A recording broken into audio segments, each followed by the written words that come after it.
আজকে সন্ধ্যের টিফিনে বানালাম বরের আবদারে ঢ্যাঁড়স আলু ভাজা আর গরম গরম রুটি। প্রথমে আমি ঢ্যাঁড়সগুলোকে ভালোভাবে ধুয়ে একদম কুচি কুচি করে কেটে নিয়েছি। আর ঢ্যাঁড়সগুলো কাটা হয়ে যাওয়ার পর ছোট ছোট আলু মানে চন্দ্রমুখী আলু এর মধ্যে দিয়েছি, কারণ চন্দ্রমুখী আলুটা তাড়াতাড়ি নরম হয়ে যায় আর খেতেও কিন্তু খুব সুন্দর লাগে, সেটা মাংসর ঝোলেই হোক না কেন আর কোনো ভাজাতেই হোক না কেন। চন্দ্রমুখী আলুর তুল্য কোনো আলু কিন্তু হবে না।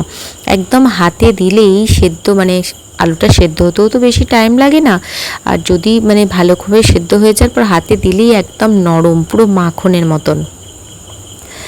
আর ঢ্যাঁড়স আলু কাটা হয়ে যাওয়ার পর আমি দিয়ে দিয়েছি এর মধ্যে একটা গোটা বড় টমেটো আর সাথে বেশ 3-4টে চেরা কাঁচা লঙ্কা। কারণ তোমরা খুব ভালো করেই জানো যে ঝাল খেতে আমি ভীষণ ভালোবাসি। তারপর কড়াইয়ে সাদা তেল দিয়ে জিরে শুকনো লঙ্কা ফোড়ন দিয়ে আর হলুদটা সামান্য গুঁড়ো দিয়ে, কারণ হলুদ গুঁড়োটা যদি তেলে আগে থেকে দিয়ে দিই তেলটা ছিটকে গায়ে আসবে না, যেটাতে আমার সব থেকে বেশি ভয় লাগে। তোমাদেরও যদি কারোর এই ভয়টা থেকে থাকে তাহলে কড়াইয়ে কিছু ছাড়ার আগে গরম তেলে সামান্য একটু হলুদ গুঁড়ো দিয়ে দিও, দেখবে আর তেলটা ছিটকে আসবে না। আর এদিকে আমি আগে থেকে আটাটা মেখে রেখে দিয়েছিলাম। তারপর আলু ঢ্যাঁড়স ভাজাটা হয়ে যাওয়ার পর আর একবার ভালোভাবে আটাটা ঠেসে নিয়ে লেচিগুলো কেটে গরমা গরম একদম রুটি বানাবো, আর সাথে হচ্ছে ভেন্ডি আলু ভাজা। তো আমার মতন বা আমাদের মতন কে কে এই রুটির সাথে ভেন্ডি আলু ভাজা গরম গরম খেতে ভালোবাসো আমাকে অবশ্যই কিন্তু কমেন্ট করে জানাবে। আমার তো খুবই ভালো লাগে, তার সাথে আমার ছেলেরও।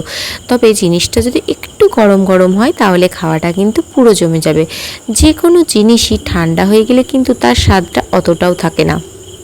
আর এদিকে দেখো আমি ফ্রাইং প্যানে মানে তাওয়াতে একটা একটা করে রুটি সেঁকে নিয়েছি, মানে রুটিটা একটা একটা করে করেছি, তাওয়াতেই করেছি আবার তাওয়াতেই ফুলে নিচ্ছি।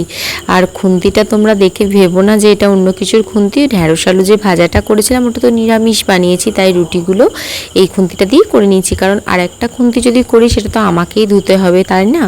তাই যত সহজে শর্টে শর্টাং কাজ সারা যায় বাবা। তো চলো টাটা, বাই বাই।